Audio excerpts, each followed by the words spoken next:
नमस्कार, मैं प्रीति यादव।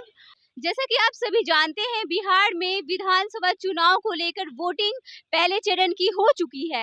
मैं इस वक्त यहाँ गवर्नमेंट जॉब की तैयारी कर रहे स्टूडेंटों से उनकी राय को जानूंगी। कितने स्टूडेंट ने किस मुद्दे पे वोटिंग की है, कि चलिए जानते हैं युवाओं की राय क्या है। वोटिंग करना है? कब है? किस मुद्दे पे आप वोट करना चाहते हैं? रोजगार लालू के क्या बस रोजगार और कुछ बोलना नहीं चाहेंगे? बस रोजगार और हम एकेडमिक नाम डाल दीजिएगा। देखिए बीजेपी के पास कोई मुद्दा नहीं है, वो सिर्फ लालू यादव का टारगेट करके भाषण देते हैं मोदी जी जो हैं। क्योंकि अभी भी बिहार में आए तो वह गाना के माध्यम से बता रहे हैं बिहार वालों को, इतना मूर्ख समझ रहे हैं। क्योंकि गुजरात में तो जाके फैक्ट्री का बात करते हैं, पर बिहार में आके गाना प्रमोशन थोड़ी करना है, यूट्यूबर थोड़ी है। प्रशांत किशोर को भी वोट कर सकते हैं, पर यहाँ 15 साल का क्या था, अभी बिहार को दुबई नहीं बना दिया है। आपका नाम? मेरा नाम सन्नी कुमार हुआ। आप कहाँ से हैं? छपरा जिला। आपने वोटिंग की है? हाँ। किस मुद्दे पे आपने वोटिंग की है? मुद्दा क्या होता है? मुद्दा विकास होता है, और हमेशा विकास ही के मुद्दा पे ना कोई वोट करता है। विकास 15 साल पहले भी देख रहे थे और अभी भी देख रहे हैं, तो हम बीजेपी को वोट किए हैं और हमेशा करेंगे। मेरा बेहतर नेता पर हम बेहतर नेता, हम उनके फैन हैं। आनंद दा, जो उनका हमेशा सदियों से उनका बोली पे, उनके बढ़िया कार पे, जैसे हर गरीब को मदद करना, वो एक अलग तरीके के नेता है। हम लोग भले छपरा जिला से रहते हैं, लेकिन उनको एक वीडियो न्यूज़ देखते ना, उनका हम लोग हमेशा सदियों से फैन रहे हैं। और उनका हर चीज़ में ये नहीं कि बड़ा छोटा गरीब अमीर, उनके लिए सब इक्वल रहता है। और वो जब भी एक नज़रिया उनका देखेंगे ना, कभी भी आप, तो लगेगा नहीं कि वो करोड़ रुपया कमाता है, ये 10,000 कमाता है। उनके लिए सब सिमिलर रहता है। आनंद दा जीतेंगे, वो मुकामा से जीते। मेरा तो छपरा बीजेपी जीता ही है, आनंद दा जीतेंगे। चलो वो बोलेंगे। आपका नाम क्या हुआ? गौतम सिंह। आप किस मुद्दे पे वोटिंग करना चाहेंगे? जिसके चलते अभी हम गांधी मैदान में उपस्थित हैं, जो रोजगार दिया है, जिनमें हमारा रिजल्ट आया है, उन्हीं को फिर से हम वोटिंग करेंगे। आप कहाँ से हैं? नवादा जिला सेकंड फेज में आपका वोटिंग? सेकेंड में है। 11 तारीख को तुरंत वोटिंग करेंगे। अब 14 को रिजल्ट भी सुनेंगे, करेंगे। कैंडिडेट देख के वोट। आप संविधान में क्या पढ़ते हैं? संविधान में सिंपली लिखा हुआ कि पार्टी को वोट नहीं, पार्टी का कहीं नहीं लिखा हुआ है कि पार्टी को वोट देना है। कि आप अपने एरिया का रिप्रेजेंटेटिव चुन रहे हैं, प्रतिनिधित्व चुन रहे हैं, तो क्यों ना हम प्रतिनिधित्व को बस फोकस करें, क्यों ना उसी को प्रतिनिधित्व चुने जो बात करे कि ठीक है उस क्षेत्र के हर समस्या को जान रहा। माने कोई पार्टी टिकट दे दिया कि नहीं, ऐसे इंसान को जो क्षेत्र का नहीं है, चाहे तो क्षेत्र का समस्या नहीं जान रहा है, तो उस पार्टी को वोट देकर हमको क्या फायदा? भले पार्टी बात करा, बहुत बड़ा मैनिफेस्टो में लिख रहा है कि हम रोजगार देंगे, ये करेंगे, महिला सशक्तिकरण भी कर दिया, सब कुछ कर दिया, लेकिन उस समस्या, वो जो एरिया का समस्या का तो समाधान नहीं हुआ। मेरा समस्या का समाधान कौन सकता है? जो मेरा प्रतिनिधित्व है, तो मेरा प्रतिनिधित्व वही होगा जो अच्छा होगा। हमको उसी को दूंगा जो प्रतिनिधित्व मेरा होगा। लेकिन आजकल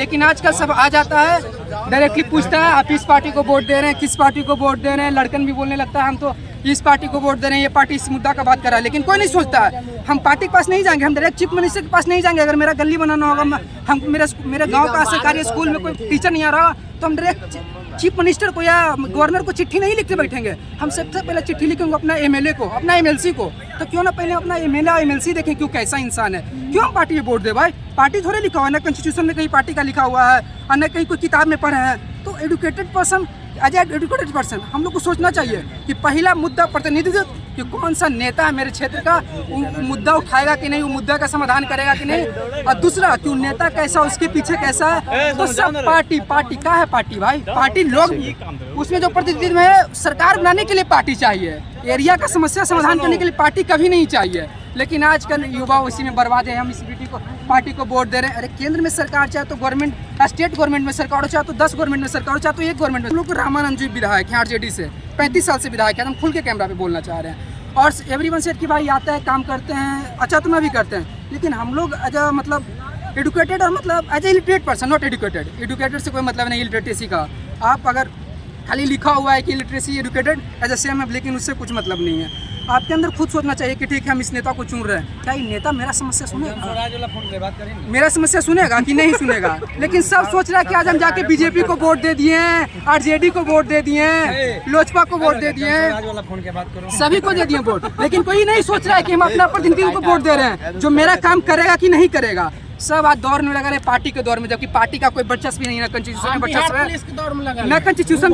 न कॉन्स्टिट्यूशन के रूप में कोई वर्चस्व पार्टी का नहीं, कोई किताब में एनसीईआरटी का कोई भी किताब चाहे तो कॉन्स्टिट्यूशन का कोई भी किताब पार्टी का नहीं कहता। पार्टी का उतना ही महत्व है सरकार बनाने के लिए, और सरकार बनाने के लिए पार्टी का महत्व नहीं है, खाली क्या है जो बहुमत सिद्ध कर दे। अगर मान के चलिए निर्दलीय भी बहुमत सिद्ध कर देता है, वो भी सरकार बनाएगा। तो काहे हम सरकार का सोचे, काहे पार्टी का सोचे? हम अपना प्रतिनिधित्व का सोचेंगे और उसी को वोट देंगे जो हमारे घर को सुनेगा। मेरा कोई सीएम नहीं सुनने वाला, मेरा लेटर पहला लेटर जाएगा एमएलए को, तो एमएलए को चुनेंगे, एमएलसी को चुनेंगे। हम अपना गांव के जो पहला जो निचले स्तर का नेता होगा हम उसको चुनेंगे। हम कोई पार्टी को वोट नहीं देंगे, हम उसी को वोट देंगे जो प्रतिनिधित्व मेरा एरिया का समस्या का समाधान करने का क्षमता रखता, हौसला रखता।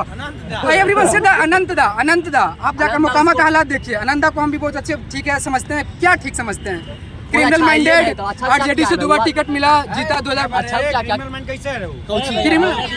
क्रिमिनल माइंडेड, आप just posting this video, criminal minded, not criminal minded. If media की आगे कोई मर्डर होता है क्या आप करिएगा? अरे आप प्रतिनिधित्व आपको बोलना चाहिए कि इस पे हम सरकार को, अपना पुलिस को हर मोहल्ले पे 3 किलोमीटर 4 किलोमीटर पे पुलिस को देंगे, उसे तभी आपको मार देंगे। सरकार क्या करेगा? अरे सरकार तो कुछ नहीं, सरकार आप बोल रहे हैं सरकार कोई नहीं है। सरकार कौन है? सीएम को हम लोग नहीं चुनते हैं, सीएम को हमारा प्रतिनिधित्व चुनता है, तो हम प्रतिनिधित्व चुने के फोकस करेंगे। तो सब बोल रहे हैं हम सीएम को बोल रहे हैं, कौन सीएम? प्रतिनिधित्व जिस दिन बदल गया सीएम बदल गया, उसी 121 जो एमएलए एमएलसी जिसको चुनेगा वही बनेगा सीएम। आप लोग लगे कि हम सीएम को चुन रहे हैं, कोई सीएम के नहीं चुन रहा है। वो जो हम लोग प्रतिनिधित्व को चुन रहे हैं वही सीएम को चुन रहा है। ये बात को समझिए और सच में समझिए। आप लोग इस पार्टी के हौर में मत जाइए और अपना विधानसभा क्षेत्र देखिए, दूसरा विधानसभा क्षेत्र में मत सोचिए। आप ये बस देखिए कि मेरा घर में अगर ठीक है, हम जो गली जो मेरा घर का जो गली है वो कौन बनाएगा? आपका घर का गली कभी सीएम के नाम पे नहीं बनता है, वहाँ के एमएलए के नाम लिखाता है, वहाँ एमएलए उद्घाटन करता है, वो बनाता है आपकी गली का। बात करेगा मुद्दा नहीं, सीएम का भी मुद्दा नहीं होना चाहिए। सीएम का मुद्दा हम पर लोग करता है जिसको पता नहीं है कि कॉन्स्टिट्यूशन क्या है, मेरा अधिकार क्या है। सीएम का मुद्दा वही उठाएगा ना जिसको पता नहीं है कि सीएम हम लोग नहीं चुन रहे। हम लोग सीएम नहीं चुन रहे, हम लोग प्रतिनिधित्व चुन रहे हैं और प्रतिनिधित्व सीएम चुनेगा। अगर निर्दलीयों को भी हम लोग चुनते हैं तो निर्दलीय भी सरकार बनाएगा और भी कोई ना कोई सीएम रहेगा हमारे राज्य में, और पीएम भी हमारे राज्य में कोई ना कोई रहेगा। हम लोग बस एमपी चुनते हैं, एमएलए चुनते हैं, यही हमारा अधिकार है। आपका नाम क्या हुआ? रोशन कुमार।